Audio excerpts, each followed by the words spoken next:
So we're coming up to our 3-month period of living in Vietnam and staying in Hoi An in particular. We wanted to share 3 of our favorite dishes that you can get anywhere in Vietnam. If you're planning on coming to Hoi An in particular though, you'll be able to go to the exact same places as us. Very quickly before we get into the food, just want to say thank you so much for the 3,000 subscribers on YouTube. We're stoked to hit that milestone. So good. If you're new here, my name's Dane, that's Stacey behind the camera. Hello. We're from New Zealand, we travel full time. When we're not just traveling through a country, we like to spend like a month or 2 getting an apartment or a villa, living like locals before we move somewhere else and just experience it again. So subscribe, follow along, but for now, let's go get some food.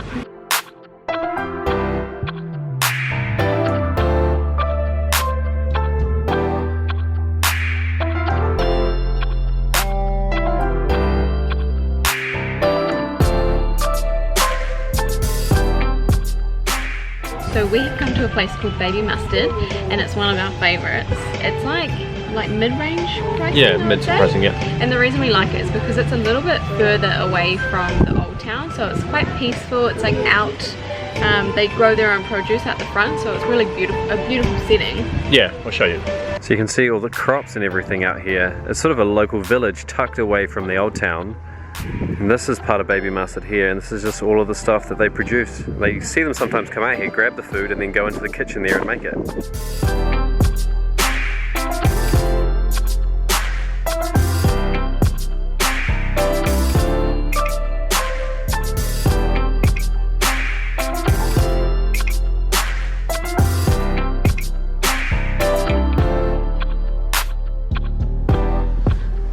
So our number one thing is lemongrass. This is a lemongrass chicken, is it? I'm just trying to read the menu to sound smart, but it's literally saying grilled chicken meat with lemongrass leaf. Right. But I think it's like char grilled, and there's like ginger and garlic. There's all sorts of herbs and spices. It's so good. So lemongrass is probably one of the most famous flavors in dishes in Vietnam. This one is with chicken, but it's often with other meats as well, and can be served in like stir fries and all sorts of other dishes. We're just particularly fond of this one. One of the reasons for that might be because not only do you get a lot of meat, but you get the side salad, big bowl of rice, all for only 90,000. So this one's like, they flatten the chicken down so that you, well, I like it because you get more flavour spread across all of it. When it's nice and flat, you get loads of flavour across it, but it's probably the thing that we love the most about our time that we've been eating here.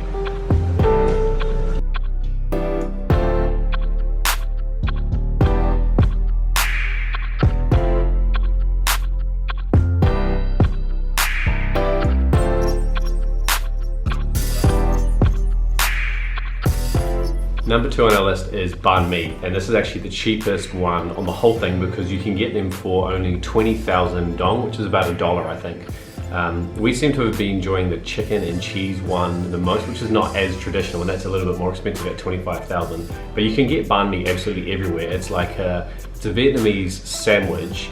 Anthony Bourdain made it quite famous when he came through Hoi An in particular. So we did a whole video of trying like a street vendor, the Banh Mi Queen, as well as Banh Mi Phuong, which is the famous place that Anthony Bourdain went to. So we tried all the top 3, and we thought that Phuong was actually the best. Today I'm actually going to try Banh Mi Phi, which is one that we have been told about from some of our subscribers after they watched that video and said that they think we should try this one in particular. Either way, it's a super cheap one to buy, it's absolutely everywhere, and generally, like, always really, really tasty as well. A little bit more Western, like it's quite, the ingredients is quite plain, but there's still Vietnamese flavors obviously, and it works together really well. So I would say Banh Mi Phuong is quite like oily and like rich, and has these sauces that I don't even know what's in them and that are really, really good. Either way, number 2, I've said the words about 1,000 times in this portion, but Banh Mi is definitely our number 2.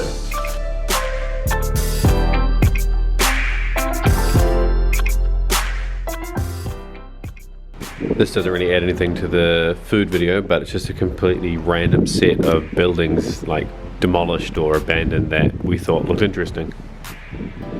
Gotta get that perfect shot. You gotta hit the spot.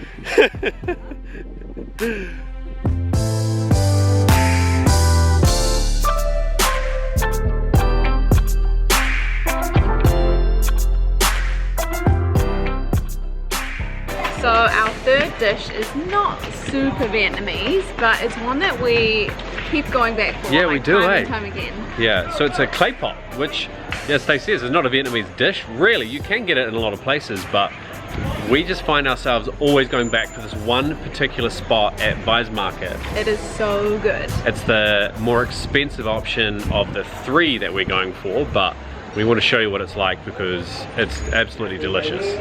So this is one of the reasons it's probably the most expensive. They've got an iPad. This is the one. That's the one. Whoa.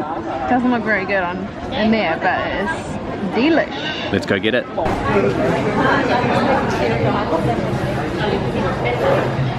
So the last time we came here, this whole bit was actually closed. There's a whole different arm to it that we didn't even know really existed. So they've got like a coffee shop with what we seem to be finding very common in Vietnam is loads of sweet treats, a little bakery or bread station, a pizza corner, a pasta spot,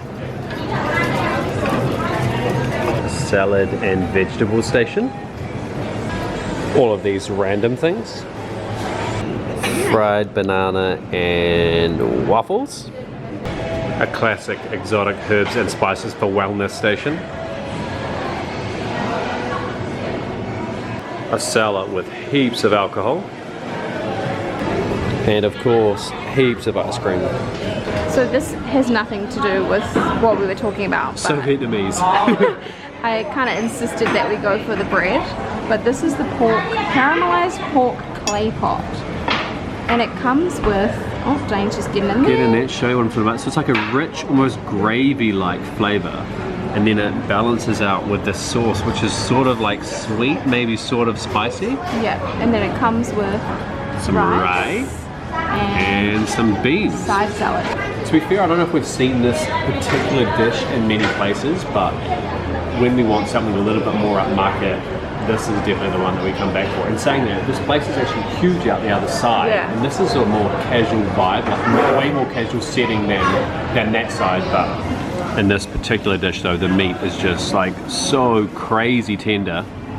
It's amazing. How crazy is that the one we tried tonight was like the best one we've had? I know, it's insane. We've probably been to this place maybe 5 or 6 times whenever we're craving something for a Claypot, which happens to be absolutely the best and most tender we've had tonight.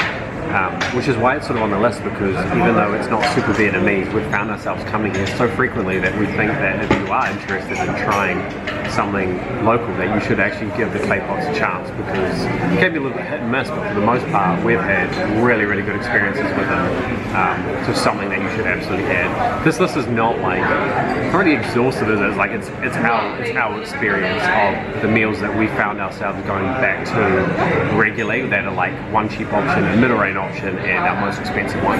So the other notable mentions would be pho. You can't come to Vietnam without having it. Mi Guan or Mi Ga, which is the chicken and noodles dish we had just recently. Khao Lao was a super local dish here that we absolutely love as well. We eat really often. There's so many more. And then the other thing, actually, coffee, which is not food, but there's no way that you can come here and not have coffee, which honestly we just have every single day and we love it. Throw in a bit of condensed milk and it's like hot caramel, and it's like absolutely winning. So anyway, I hope this one's been interesting to see some of the meals that in 3 months time we find ourselves going back to after experimenting to the same places to have the same meals. Either way, we'll catch you in the next video, and thanks again for watching, and we'll see you in the comments. Bye. Bye.